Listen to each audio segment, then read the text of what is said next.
आज हम राष्ट्रीय चेतना और भारतीय गौरव गाथा के अमर गायक माखनलाल चतुर्वेदी जिन्हें हम राष्ट्र कवि भी कहते हैं। राष्ट्र कवि वही होता है जो राष्ट्र के लिए अपना कर्म निछावर कर देता है। जो अब वो कैसे है, इन्होंने इनका मूल स्वर, इनकी विशेषता भी यही है साहित्य, इनका मूल स्वर जो है वो राष्ट्रवादी है।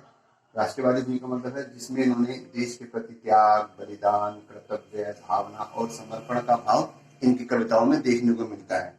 ठीक है, इसलिए इन्हें एक भारतीय आत्मा भी कहा जाता है।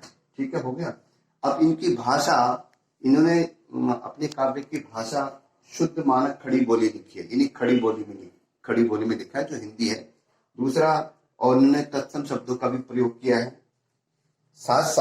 तत्सम शब्दों के साथ साथ इन्होंने अरबी और फारसी शब्दों का भी प्रयोग किया है। तो ये शुद्ध रूप में एक राष्ट्रवादी कवि है, यानी राष्ट्रीय कवि है। आज इनकी जो कविता है माखनलाल चतुर्वेदी, ये कविता हमें उस समय की याद दिलाती है जब भारत गुलाम था और किस तरह से भारतीय सेनानियों ने अपनी आजादी की लड़ाई लड़ी थी। इसका एक दृश्य जब हम पढ़ते हैं तो हमारी आंखों के सामने तैर जाता है। देखिए, ये आदि तकरीबन ये जो कविता है हम समाप्त कर चुके हैं, पहले आदि पढ़ चुके हैं। अब इसको यहाँ से आरंभ करेंगे हम। काली तू रजनी भी काली, शासन की करनी भी काली, काली लहर कल्पना काली, मेरी काल कोठरी काली, टोपी काली, कमली काली, मेरी लोह श्रृंखला काली, पहरे की हुंकती व्याली, तिस पर ए गाली ए आली।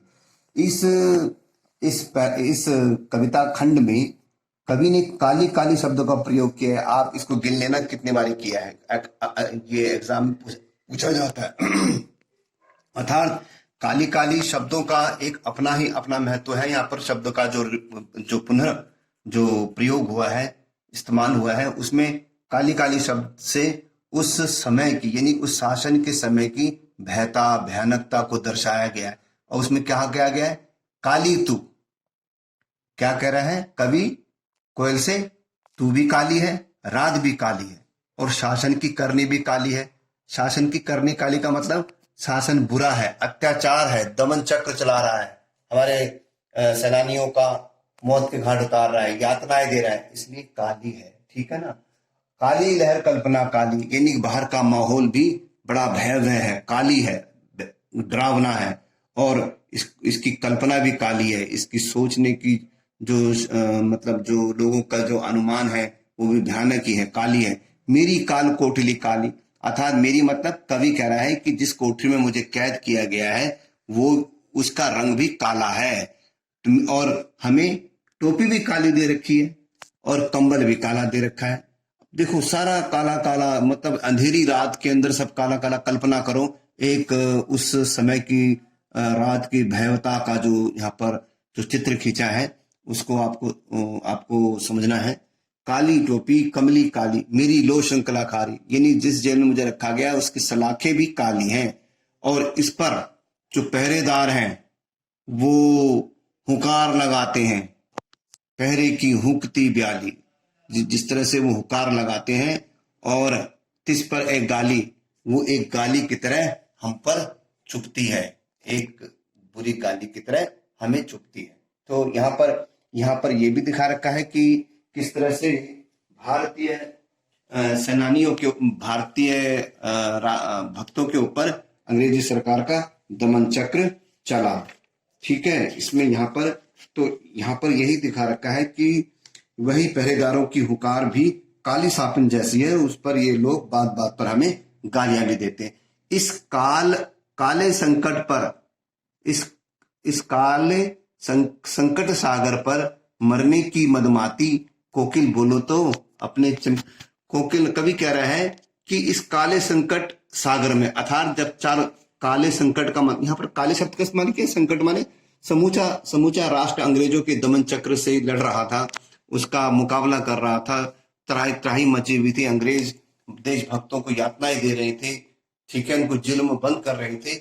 इसलिए कहा है इस काले संकट सागर में हे कोयल, तुम मदमाती मदमस्ती करने के लिए यहां मरने के लिए क्यों आ गई हो? मरने की मदमाती, तुम्हें क्या मरने की ज्यादा जल्दी पड़ी है? मदमस्ती माने मस्ती छा रखी है तुम्हें मरने की? इतना बहा दमन चक्र चल रहा है अंग्रेजों का, ऐसे में क्या तुम्हें मरने की जल्दी पड़ी है? कोकिल बोलो तो। बार बार कोकिल बोलो तो के माध्यम से कवि ने उस समय की देशभक्ति की, आजादी के लिए जो लोग लड़ रहे थे उनकी कुर्बानियों को का बखान किया है यहाँ पर कोयल के माध्यम से। यहाँ पर चमकील बोलो तो, अपने चमकीले गीतों को क्यों कर हो तहराती कोकिल बोलो तो, ऐसे समय में कि तुम अपने जो गीतों को, चमकीले मतलब अपने चमकीले का मतलब क्या हुआ? जोश भरने वाले गीतों को उनके अंदर क्या भरना चाहती हो? क्या तुम भी इस राष्ट्र को आजाद कराने के लिए, देश को आजाद कराने के लिए उनके अंदर अपने गीतों द्वारा उत्साह जोश भरने आई हो? तुम भी योगदान देने आई हो? कोकिल बोलो तो, ऐसा है?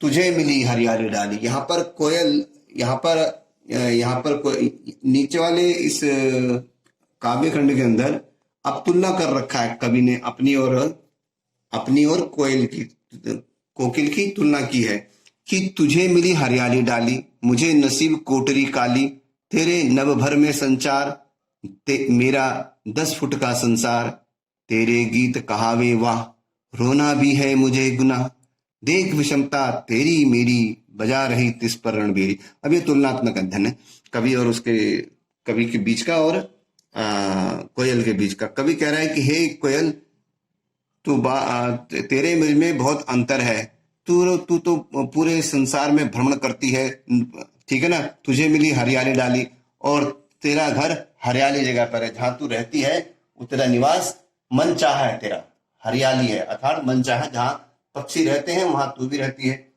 मुझे नसीब, लेकिन हमें क्या मिला है? ये कोठरी मिली है जिसके अंदर हम ढंग से घर बैठे भी नहीं बदल सकते, एक दूसरे को देख भी नहीं सकते, ठीक है ना। मुझे नसीब कोटली कारी, यानी मेरे नसीब में काली कोठरी आई है। तू पूरे संसार में विचरण करती है, नभ में संचार में घूमती है, और मैं इस 10 फुट वाले कैद खाने में कैद हूं। अब ये तुलना है। अगर आपसे पूछा जाए कि कवि ने और कोकिल अपने बीच और कोकिल के बीच में क्या अंतर स्पष्ट किया है, क्या असमानताएं दिखाई है, तो ये असमानताएं हैं। यानी कि वो आकाश में उड़ती है, नभ में, ये 10 फुट में रहता है, ये अपने मन चाहे घर अपने पेड़ों में रहती है, ये 10 फुट के संसार में इनको बंद किया, कोठरी में, काल कोठरी में बंद कर रखा है। तेरे गीत कहावे वाह, तू गीत गाती है तो लोग तेरी प्रशंसा करते हैं, तेरे गीतों से आनंद लेके तेरी प्रशंसा करते हैं, और रोना भी है मुझे गुना। लेकिन यहाँ हम भारत की आजादी के लिए जो संघर्ष कर रहे हैं, हमें यातना दी जा रही है, और उस पर वो कहते हैं कि चिल्लाओ मत, अंग्रेजी शासन क्या कहता है, इसके ऊपर भी हमें चिल्लाने के लिए मनाही है, और तू वहां आनंद के गीत गाती है, ये अंतर है। देख विषमता तेरी मेरी, बजा रही तिस पे रणभेरी, ठीक है ना। तेरी विषमता को देखकर, हे, तो कवि यहां पर कह रहा है कि तुम भी लोगों को गुलामी से दुखी हो और प्रतता की मुक्ति पाने को प्रोत्साहन करने के लिए मुझे रणभेरी बजा रही हो, बजा रही तिस पर रणभेरी। देख विषमता तेरी मेरी, तेरे और मेरे में इतनी विषमता है, लेकिन तू भी आजादी की लड़ाई में अपना योगदान देने के लिए यहाँ आ रही है, और इसलिए तू युद्ध का बिगुल बजा रही है, रणभेरी बजा रही है, तू भी गुलामी की आजादी के लिए संघर्ष करने के लिए इनका हौसला बढ़ा रही है। हाँ, इस हुंकती पर अपनी कृति से और कहो क्या कर दूं, कोकिल बोलो तो। इस हुंकती पर, हे कोकिल, जो तुम हुकार दे रही हो, जो तुम युद्ध का आह्वान कर रही हो, ठीक है। जेल की अंधेरी तंग और कोठरी में बंद कवि जब आधी रात में कोकिल की आवाज को संबोधित करता हुआ कहता है कि हे कोकिल, मैं तुम्हारी इस हुंकती पे, अर्थात कहने का मतलब है युद्ध की ललकार और संघर्ष की आवाज को जब सुनता हूं, इसलिए तुमसे कहना चाहता हूं कि बताओ मैं अपनी रचनाओं से और क्या कर सकता हूं, अपनी कृति से और कहो क्या करूं। तुम्हारे हुकार, इस हुंकती पर तुम जो ये हुंकार भर रही हो, युद्ध और संघर्ष के लिए जो तुम आवाज उठा रही हो, मैं सुन इसको मेरे को बात समझ में आ रही है, लेकिन और मैं क्या कार्य करूं अपनी कृति के द्वारा, अपनी रचना के द्वारा, और मैं क्या कर सकता हूं? मोहन के व्रत पर प्राणों का आसव किसमें भर दूं, कोकिल बोलो। यह मोहन का मतलब है करमचंद गांधी, मोहनदास करमचंद, महात्मा गांधी के लिए मोहन ने, अर्थात महात्मा गांधी ने सत्याग्रह का जो व्रत लिया था, जो प्रतिज्ञा की थी कि मैं इनको अंग्रेजों को यहां से भगाऊंगा, तो उसी पर वो कहते हैं महात्मा गांधी ने आजादी प्राप्त करने का जो दृढ़ संकल्प लिया है, उसे पूरा करने के लिए अपने प्राणों का आसव, आसव माने अपनी भीतर की शक्ति, अपनी प्राण शक्ति किसमें भर दूं? कोयल मुझे कुछ तो बताओ, कोयल मुझे कुछ तो बताओ कि अपने भीतरी आसव माने अपने प्राणों का आसव मैं किसमें भर दूं। अर्थात इस प्रकार ये कविता जो है एक तरह से हमारे अंदर राष्ट्रभक्ति के लिए, राष्ट्रभक्ति की ओर हमें प्रेरित करती है, और उन संघर्ष करते हुए जिन्होंने हमारे देश को आजादी दिलाई, जिसने वे प्राण गंवाए, उनके बलिदान की कहानी हमें सुनाती है। तो आशा करता हूं कि आपको ये चैप्टर समझ में आ गया होगा। राष्ट्र कवि माखनलाल चतुर्वेदी जी का धन्यवाद।